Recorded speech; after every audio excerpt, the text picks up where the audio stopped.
नमस्कार साथियों, मैं अंशुल द्विवेदी आप सभी का स्वागत करता हूं। मैं उपस्थित हूं आपके सामने साइंस के केमिस्ट्री के शानदार से कुछ क्वेश्चन लेके। आपको पता है कि इसके पहले भी ये सारी की सारी प्लेलिस्ट हमारे चैनल पे लगातार फॉलो हो रही है। यदि आपने अभी तक विजिट नहीं किया है तो प्लीज़ जाके विजिट कीजिए। केमिस्ट्री की पीडीएफ, मध्य प्रदेश जीके की पीडीएफ और इंडिया के जीके का शानदार सा सेशन आपको हमारे इस चैनल पे मिल रहा है। यदि आपने अभी तक नहीं देखा है तो प्लीज़ जाके एक बार विजिट कीजिए और क्वेश्चन का लेवल कैसा है, क्वेश्चन कैसे हैं, एक बार कमेंट करके ज़रूर बताइए। चलिए हम शुरू करते हैं। हम केमिस्ट्री में मेनली हम सॉल्व करने वाले हैं। केमिस्ट्री के इसके पहले 4 से 5 वीडियो के लगभग क्वेश्चन आ चुके हैं और एक क्वेश्चन पे हम एक वीडियो पे हम लगभग 100 क्वेश्चन हम सॉल्व करते हैं। आज जो हम सॉल्व करने वाले हैं, आपकी स्क्रीन पे क्वेश्चन दिख रहे हैं, बड़े ही तगड़े तगड़े क्वेश्चन हैं और बहुत ही एग्जाम में आने वाले क्वेश्चन हैं। मतलब अगर आप ये सोचें कि क्या ये क्वेश्चन हमारे लिए इंपॉर्टेंट है, तो जी हाँ, बिल्कुल ये आपके एग्ज़ाम के लिए क्वेश्चन इंपॉर्टेंट है। और ऐसा कोई भी एग्ज़ाम नहीं है जिसमें कि ऐसे क्वेश्चन ना पूछे जाते हों, ठीक है। तो आज हम लगभग 200 क्वेश्चन करने वाले हैं और 200 इन क्वेश्चनों की सारी पीडीएफ आपको मिलने वाली है। इसलिए चैनल पे ज्वाइन कर लीजिए और वीडियो को लाइक कर दीजिएगा। चैनल पे नए हैं तो चैनल को सब्सक्राइब करके फॉलो कर लीजिएगा, ठीक है। चलिए हम शुरू करते हैं और आज के पहले क्वेश्चन से हम आगाज़ करते हैं और ऐसे उम्मीद करता हूं कि आपको लगातार वीडियोस मेरी पसंद आती होंगी। चलिए शुरू करते हैं हम। सबसे पहला देखिए, केमिस्ट्री का एक चैप्टर है कार्बन की प्रकृति और सहसंयोजी आबंध। इससे क्वेश्चन बनते हैं और क्वेश्चन का लेवल काफ़ी ज़्यादा अच्छा होता है। तो हम इसी के हम आज क्वेश्चन करने वाले हैं और क्वेश्चन मैंने आपको बोला कि क्वेश्चन बहुत प्यारे क्वेश्चन है। थोड़ा सा वीडियो की क्वालिटी आप अपने फ़ोन पे इंक्रीज़ कर लीजिएगा। मैंने अपनी तरफ से पूरी कोशिश किया है कि आपको बहुत अच्छा मटेरियल दे पाऊँ। हम शुरू करते हैं। पहला क्वेश्चन है कि कार्बन की परमाणु संख्या कितनी होती है। तो कार्बन की परमाणु संख्या कितनी होती है? 6 होती है। कार्बन की संयोजकता कितनी होती है? तो कार्बन की संयोजकता 4। देखो, परमाणु संख्या 6 और संयोजकता कितनी? 4। कार्बन अपने बाहरी कोश के इलेक्ट्रॉन पूरे करने के लिए किस प्रकार का आबंध बनाता है? तो किस प्रकार का आबंध बनाता है? ये बनाता है सहसंयोजी आबंध। हाइड्रोजन के एक अणु में कितने सहसंयोजी आबंध होते हैं? तो कितने होते हैं? एक एकल आबंध होता है, आपको याद रखना है। परमाणु के एक अणु में 2 परमाणुओं के बीच कितने आबंध होते हैं? तो कितने आबंध होते हैं? 2 आबंध होते हैं, आपको ध्यान से करना है। नाइट्रोजन अणु में कितने सहसंयोजी आबंध होते हैं? तो नाइट्रोजन अणु में 3 सहसंयोजी आबंध होते हैं। क्या लिखा है? अमोनिया के एक अणु में कितने एकल आबंध होते हैं? तो अमोनिया के एक अणु में कितने एकल आबंध होते हैं? तो आपको याद रखना है 3। अमोनिया के एक अणु में कितने आबंध होते हैं? एकल आबंध, तो 3 होते हैं। जल के अणु में कौन सा मुख्य रासायनिक आबंध पाया जाता है? तो जल के अणु में सहसंयोजी आबंध पाया जाता है। कार्बन का एक कौन सा गुण उसे इतनी बड़ी संख्या में यौगिक बनाने में मदद करता है? तो कौन सा होता है? एक बार हम क्वेश्चन को ऊपर करते हैं और सॉल्व करते हैं। कार्बन का कौन सा गुण इसे इतनी बड़ी संख्या में यौगिक बनाने में मदद करता है? तो कौन सा होता है? कैनेटेशन श्रृंखला और चतुर संयोजकता दोनों होते हैं, ठीक है। याद रखना, कार्बन परमाणुओं के बीच सीधी शाखित या चक्री श्रृंखला बनाने की अनोखी क्षमता को क्या कहते हैं? याद रखना है आपको, इसे क्या कहते हैं? सूखलन कहते हैं। सहसंयोजी यौगिकों के गलनांक और क्वथनांक सामान्यतः कैसे होते हैं? तो कम होते हैं। सहसंयोजी यौगिक विद्युत के क्या होते हैं? तो सहसंयोजी जो आबंध होते हैं विद्युत के क्या होते हैं? कुचालक होते हैं। निम्नलिखित में से कौन सा कार्बन का एक अपर रूप है? तो याद रखो, डायमंड मतलब हीरा, ग्रेफाइट, फुलरिन, ये सभी जो है तो कार्बन के अपर रूप होते हैं। प्रकृति का सबसे कठोर प्राकृतिक पदार्थ कौन सा होता है? तो हीरा। अधातु होने के बावजूद ग्रेफाइट विद्युत का सुचालक क्यों होता है? क्योंकि इसमें मुक्त इलेक्ट्रॉन होते हैं, क्योंकि इसमें जो है तो मुक्त इलेक्ट्रॉन होते हैं, ये आपको याद रखना है, ठीक है। 16 नंबर क्वेश्चन पे आइए। फुलरिन की संरचना किस खेल की गेंद जैसी दिखाई देती है? तो फुटबॉल के गेंद के जैसी। हीरे में प्रत्येक कार्बन परमाणु कितने अन्य कार्बन परमाणुओं से त्रिविमीय रूप से जुड़े होते हैं? तो 4। ग्रेफाइट में कार्बन की परतें एक दूसरे से किस कमजोर बल द्वारा जुड़ी होती हैं? तो वॉन्डर वाल्स बल के द्वारा। किसके? वॉन्डर वाल्स बल के द्वारा। मीथेन CH4 में कितने सहसंयोजी आबंध होते हैं? तो मीथेन में कितने होते हैं? 4 होते हैं। कार्बन डाइऑक्साइड अणु की संरचना में कुल कितने द्वि आबंध होते हैं? तो 2 होते हैं। भूपर्पटी में खनिजों के रूप में कार्बन कितने प्रतिशत मौजूद होता है? तो 0.02%। वायुमंडल में कार्बन डाइऑक्साइड के रूप में कार्बन का प्रतिशत लगभग कितना होता है? तो आपको याद रखना है 0.03 से 0.04%। एथीन में कार्बन परमाणुओं के बीच कौन सा आबंध होता है? तो कौन सा? 2 आबंध होता है, द्विआबंध बोलते हैं। क्या लिखा है? एथाइन में कुल सहसंयोजी आबंधों की संख्या कितनी होती है? तो कितनी होती है? सहसंयोजी आबंधों की संख्या कितनी होती है? 5 होती है, यह आपको ध्यान से करना है। लिखने वाली पेंसिल का लेड किसका बना होता है? तो ये किसका बना होता है? ये बना होता है ग्रेफाइट का। हमने 25 क्वेश्चन कवर किया। आइए हम नेक्स्ट क्वेश्चन पे चलते हैं और अगली स्लाइड पे हम पहुंच चुके हैं। लिखा है सिर्फ कार्बन और हाइड्रोजन से बने रासायनिक यौगिकों को क्या कहा जाता है? तो हाइड्रोकार्बन कहते हैं। संतृप्त हाइड्रोकार्बन को किस अन्य नाम से जाना जाता है? तो एल्केन नाम से। एल्केन श्रेणी का समान रासायनिक सूत्र क्या होता है? तो आपको याद रखना है CnH2n+ का 2। बहुत इंपॉर्टेंट, कई बार का पूछा गया क्वेश्चन है ये। लिखा है असंतृप्त हाइड्रोकार्बन जिनमें कम से कम एक द्विआबंध होता है क्या कहलाते हैं? तो ये एल्कीन कहलाते हैं। एल्कीन श्रेणी का सामान्य सूत्र, अभी हमने एल्केन का देखा, CnH2n+2। एल्कीन श्रेणी का होता है CnH2n, ये होता है CnH2n। ठीक है, ये आपको याद रखना है। छठवें क्वेश्चन पे हम आते हैं। एल्काइन श्रेणी का समान रासायनिक सूत्र क्या होता है? तो एल्काइन, ये बहुत इंपॉर्टेंट है। एल्काइन श्रेणी का समान सूत्र होता है CnH2n-2। मीथेन किस हाइड्रोकार्बन श्रेणी का प्रथम सदस्य है? तो मीथेन किस हाइड्रोकार्बन श्रेणी का प्रथम सदस्य होता है? तो मीथेन होता है एल्केन का। एल्कीन श्रेणी का सबसे सरल या पहला सदस्य कौन सा होता है? तो कौन सा होता है? एथीन होता है। एल्काइन श्रेणी का प्रथम सदस्य निम्नलिखित में से कौन सा होता है? तो एल्काइन श्रेणी का जो प्रथम सदस्य होता है वो कौन सा होता है? एथाइन होता है। कौन सा?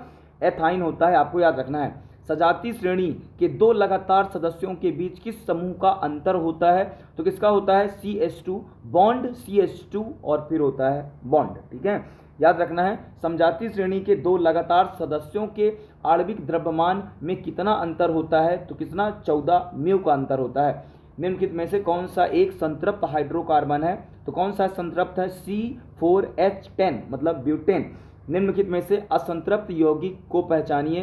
तो प्रोपीन, कौन सा? प्रोपीन एक असंतृप्त यौगिक है, याद रखना है। बेंजीन का सही रासायनिक सूत्र क्या है? तो बेंजीन का सही रासायनिक सूत्र C6H6। कौन सा? C6H6।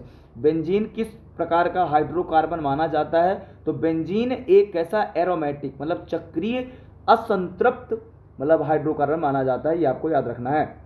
ठीक है, साइक्लो क्या लिखा है? साइक्लोहेक्सेन का रासायनिक सूत्र क्या होता है? तो C6H12। ठीक है, एक ही आणविक सूत्र लेकिन अलग अलग संरचनाओं वाले यौगिक को क्या कहते हैं? तो समावयवी, क्या? समअवयवी कहते हैं, समावयवी कहते हैं। ब्यूटेन C4H10 के कुल कितने संरचनात्मक समावयवी संभव हैं? तो कितने संभव हैं? 2, याद रखना है। पेंटेन C5H12 के कुल कितने समावयवी होते हैं? तो पेंटेन कितने होते हैं? 3, पेंटेन, आइसोपेंटेन और नियोपेंटेन। क्या लिखा है? क्लोरोप्रोपेन में उपस्थित विषम परमाणु कौन सा है? तो कौन सा है? क्लोरीन। कौन सा है? क्लोरीन, ये आपको ध्यान से करना है। घरों में इस्तेमाल होने वाली रसोई गैस LPG का मुख्य घटक क्या होता है? तो कौन सा होता है? ब्यूटेन होता है। CNG कंप्रेस्ड नेचुरल गैस का मुख्य घटक क्या होता है? तो मीथेन होता है, ये आपको याद रखना है। प्राकृतिक गैस में मुख्य रूप से कौन सी गैस पाई जाती है? तो प्राकृतिक गैस में मीथेन गैस पाई जाती है। बायोगैस या गोबर गैस का मुख्य अवयव क्या होता है? तो क्या होता है भाई? मीथेन होता है। वे हाइड्रोकार्बन जो वायु में बिना धुएं के नीली और स्वच्छ ज्वाला के साथ जलते हैं वे सामान्यतः क्या होते हैं? संतृप्त हाइड्रोकार्बन। क्या होते हैं? संतृप्त हाइड्रोकार्बन होते हैं। हमने 25 क्वेश्चन किया। अगली स्लाइड पे हम चलते हैं। अगली स्लाइड देखिए। एल्कोहल, क्या लिखा है? एल्कोहल क्या लिखा? प्रकार्यात्मक समूह का संकेत निम्नलिखित में से क्या है? कई बार पूछा गया क्वेश्चन। तो बॉन्ड OH, क्या? Bond OH। एल्डिहाइड समूह का क्या लिखा है? एल्डिहाइड समूह का प्रक्रियात्मक सूत्र क्या है? तो बॉन्ड CHO। कौन सा? बॉन्ड CHO, ये इसका संरचना बनता है, आप ध्यान दीजिएगा।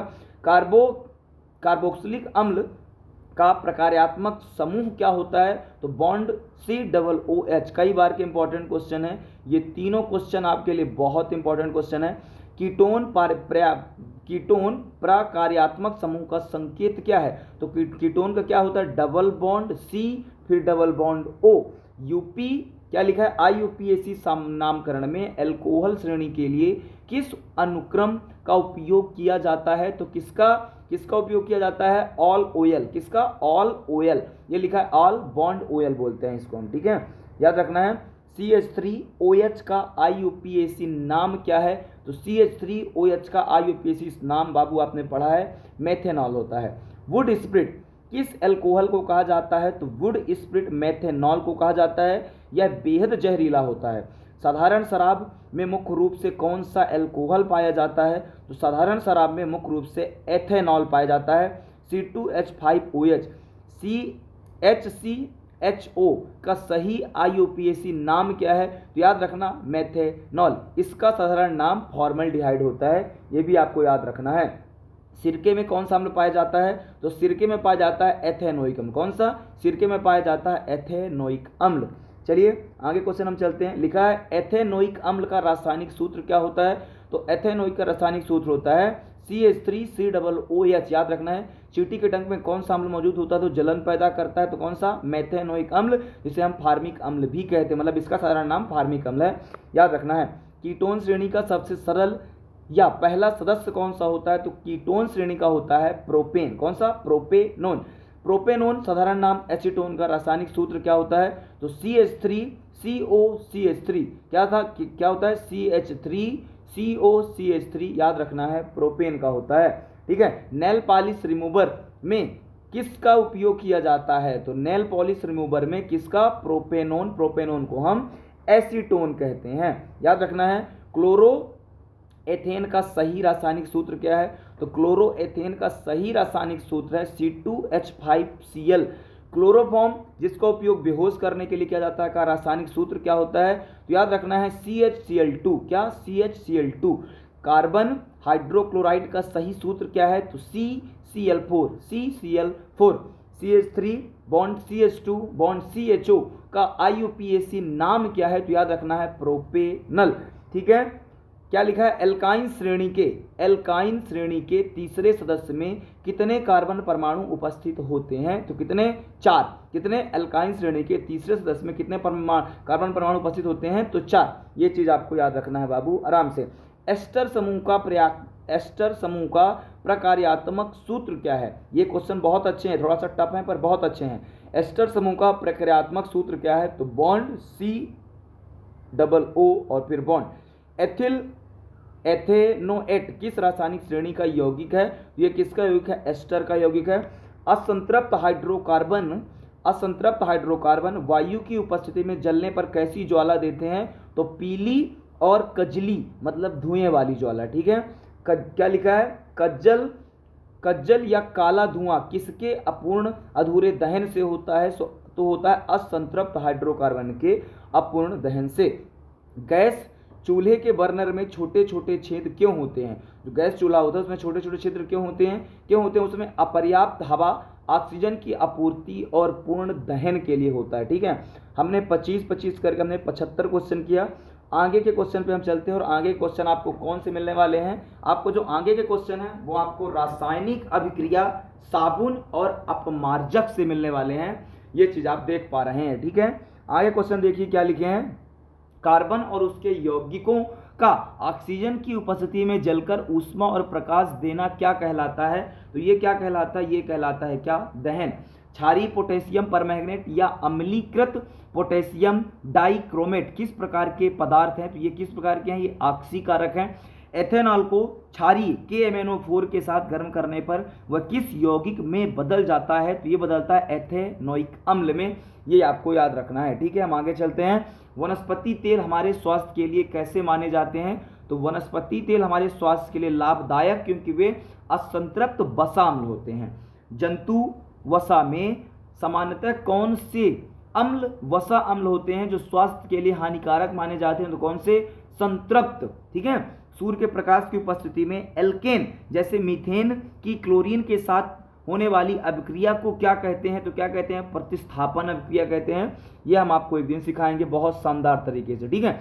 2-3 क्वेश्चन इधर पे छूटे, इनको भी हम करते हैं। वनस्पति तेलों से वनस्पति घी जैसे डालडा बनाने की रासायनिक अभिक्रिया को क्या कहते हैं? तो संकलन या हाइड्रोजनीकरण कहते हैं। वनस्पति तेलों में हाइड्रोजनीकरण की प्रक्रिया में किस धातु को उत्प्रेरक के रूप में इस्तेमाल किया जाता है? तो निकिल या पैलेडियम। किसे? निकिल या पैलेडियम को।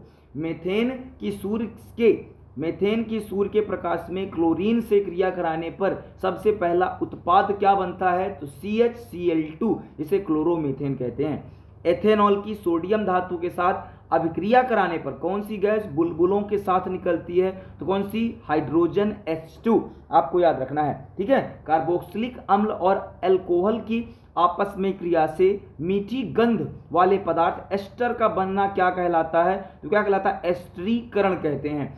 एस्टर की सोडियम हाइड्रोक्साइड मतलब NaOH के साथ क्रिया कराने पर पुनः अल्कोहल और वसा का सोडियम लवण बनना क्या कहलाता है? तो ये कहलाता है साबुनीकरण। ये आपको ध्यान से करना है। कपड़े साफ करते समय साबुन के अणु मिलकर जो एक गोलाकार गुच्छा या संरचना बनाते हैं उसे क्या कहते हैं? उसे कहते हैं मिसेल। साबुन किस प्रकार के पानी में आसानी से झाग नहीं बना पाता?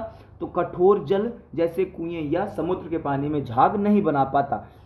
साबुन द्वारा बनाए गए मिसेल के बिल्कुल केंद्र में क्या इकट्ठा होता है? तो तेली गैस या ग्रीस। साबुन के अपमार्जक का पानी में बना घोल प्रकाश की किरणों को फैला देता है। यह किस प्रकार का विलयन है? तो यह एक कोलाइडी विलयन है। काफ़ी ज़्यादा इंपॉर्टेंट क्वेश्चन।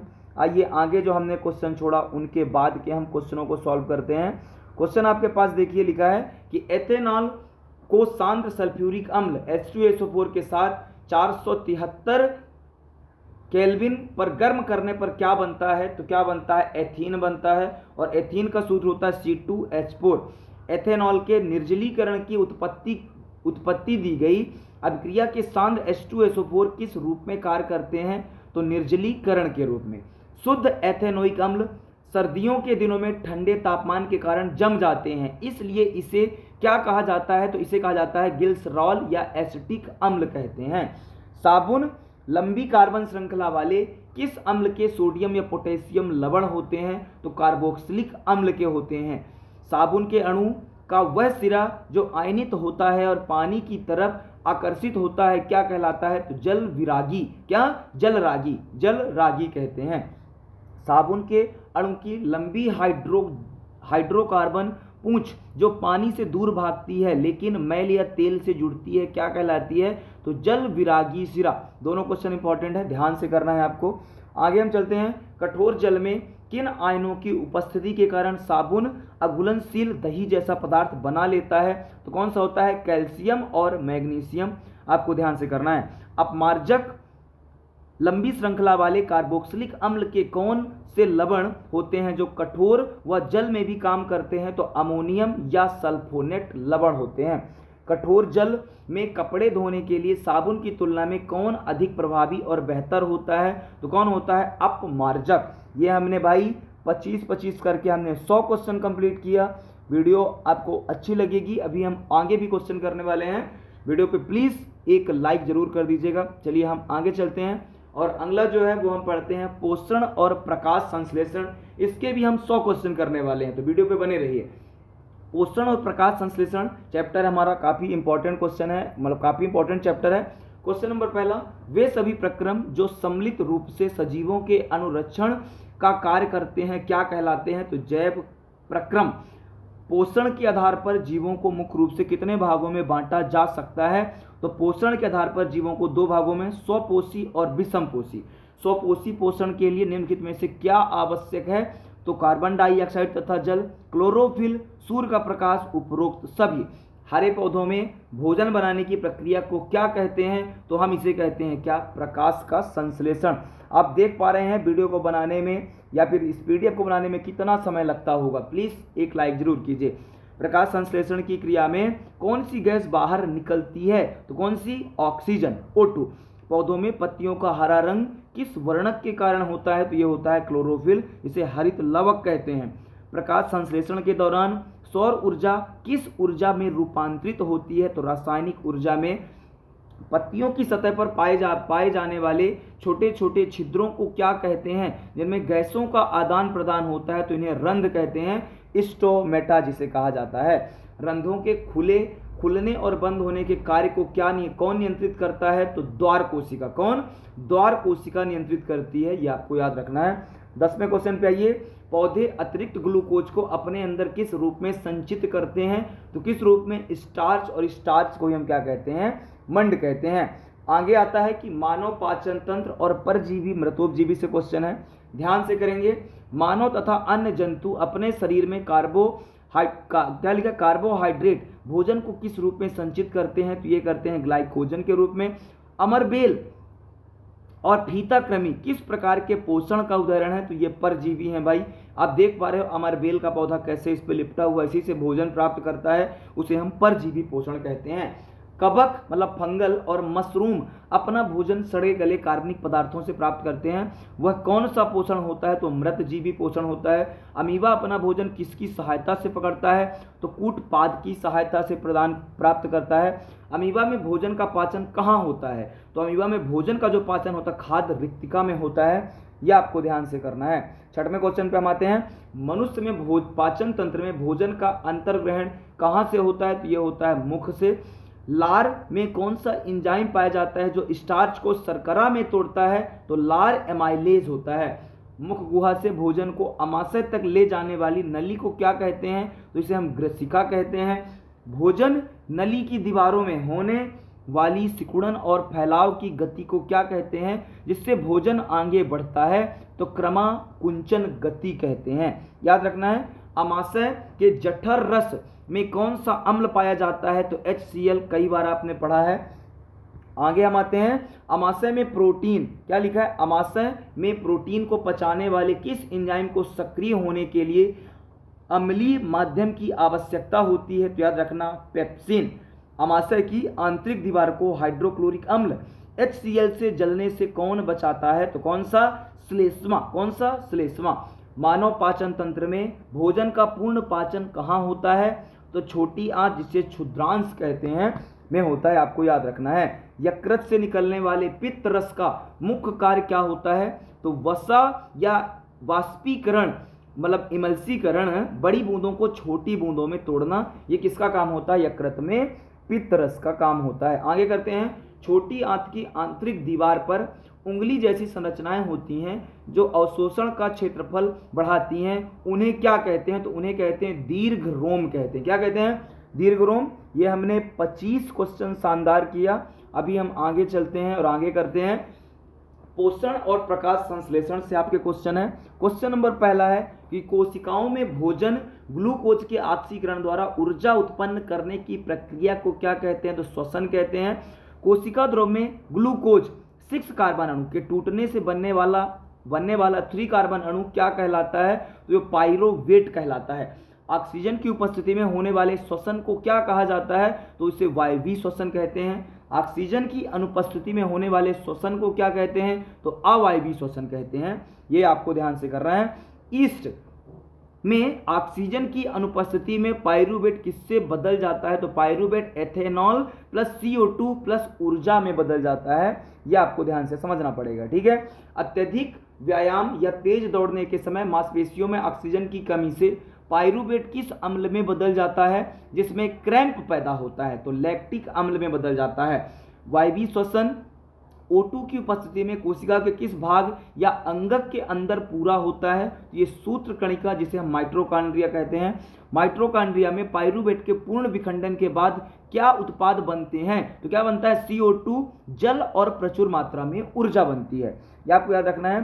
कोशिकीय श्वसन द्वारा निकली ऊर्जा तुरंत किस अणु के संश्लेषण में उपयोग हो जाती है, जिसे कोशिका की ऊर्जा मुद्रा कहते हैं, तो ATP के रूप में आपको याद रखना है। जलीय जीव जैसे मछली स्थलीय जीवों की तुलना में तेजी से सांस क्यों लेती है, जल में घुलित ऑक्सीजन की मात्रा वायु की तुलना में क्या होती है, बहुत कम होती है, इसलिए मछली को जल्दी जल्दी सांस लेना पड़ता है। मछलियां श्वसन के लिए किस अंग का उपयोग करती हैं, तो किस अंग का उपयोग करती हैं, क्लोम या फिर गलफड़े का।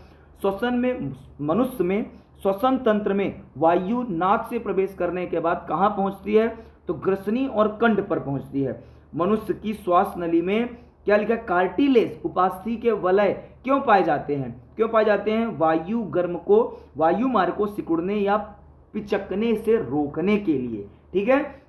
39 नंबर क्वेश्चन है कि फेफड़ों के अंदर वह गुब्बारे जैसी संरचना क्या कहलाती है जहां गैसों का वास्तविक विनिमय होता है, उसे क्या कहते हैं, कोपिका या वायु कोशिका कहते हैं।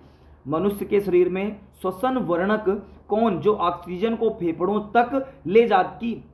से कोशिकाओं तक ले जाता है, तो कौन, हीमोग्लोबिन। आपको ध्यान से करना है भाई, क्वेश्चन को डबल बार आप जरूर पढ़ लीजिएगा।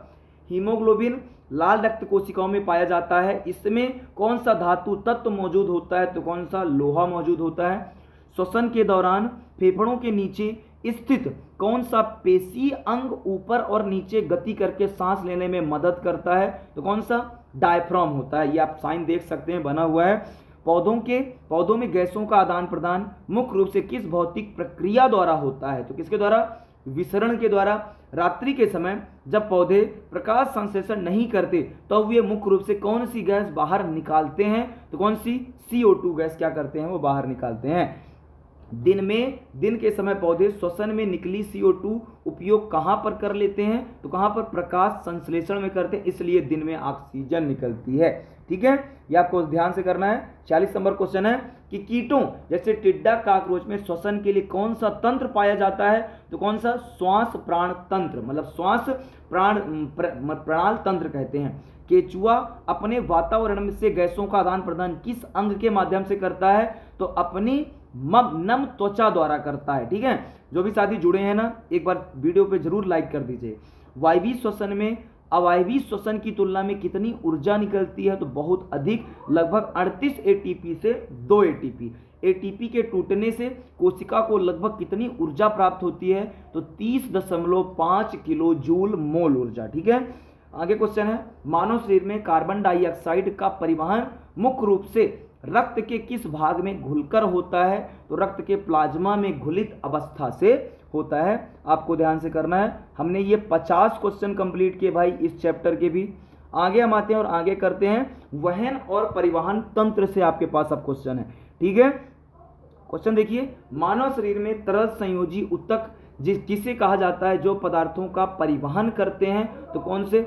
रक्त होते हैं। रक्त का कौन सा तरल भाग भोजन, कार्बन डाइऑक्साइड और नाइट्रोजन युक्त अवशिष्ट का विलीन रूप में वहन करता है? तो कौन? प्लाज्मा करता है।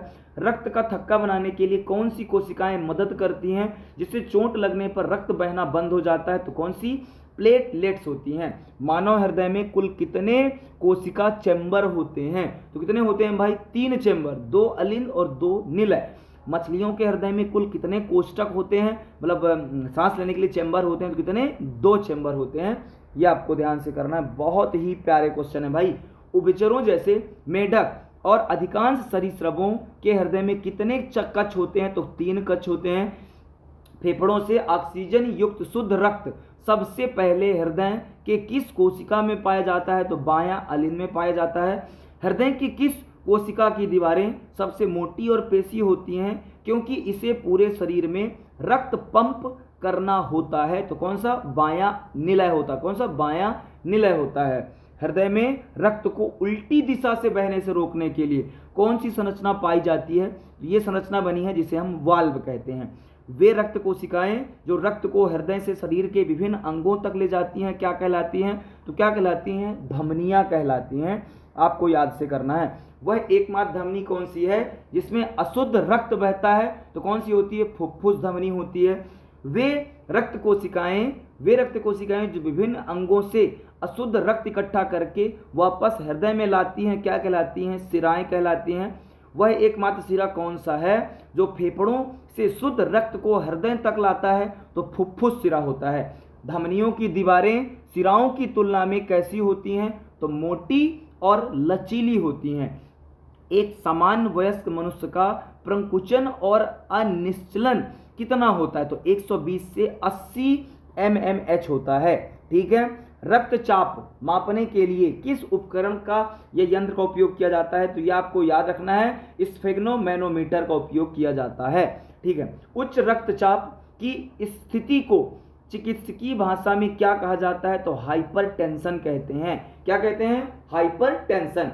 ठीक है, प्लाज्मा की तरह एक तरल पदार्थ जो छनकर अंतरकोशीय अवकाश में आ जाता है और जिसमें कम प्रोटीन होता है क्या कहलाता है? तो ये क्या? लसिका या लिम्फ कहते हैं। क्या? लसिका या लिम्फ। लसिका का मुख्य कार्य क्या होता है? तो पचे हुए क्षुद्रांश द्वारा अवशोषित वसा का वहन करना तथा संक्रमण से लड़ना। पौधों में जड़ों द्वारा मृदा से अवशोषित जल और खनिजों का परिवहन करने वाले ऊतक को क्या कहते हैं? क्या कहते हैं? जाइलम कहते हैं। यह आपको ध्यान से करना है, जाइलम कहते हैं। पौधों की पत्तियों में बने भोजन को पौधों के अन्य भागों तक पहुंचाने वाले ऊतक को क्या कहते हैं? तो फ्लोएम कहते हैं।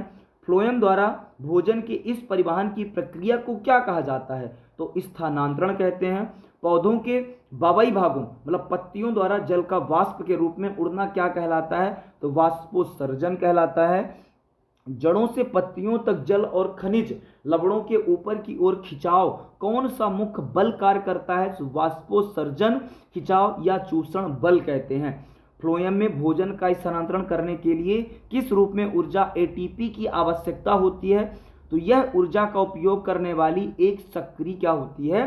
प्रक्रिया होती है।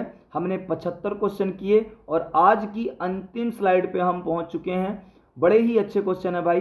तो हम पढ़ने वाले हैं उत्सर्जन तंत्र और अपशिष्ट निष्कासन से। ठीक है, ध्यान से करिए। शरीर में उपापचयी क्रियाओं के फलस्वरूप बने हानिकारक नाइट्रोजन युक्त अपशिष्ट पदार्थों को बाहर निकालने के प्रक्रम को क्या कहते हैं?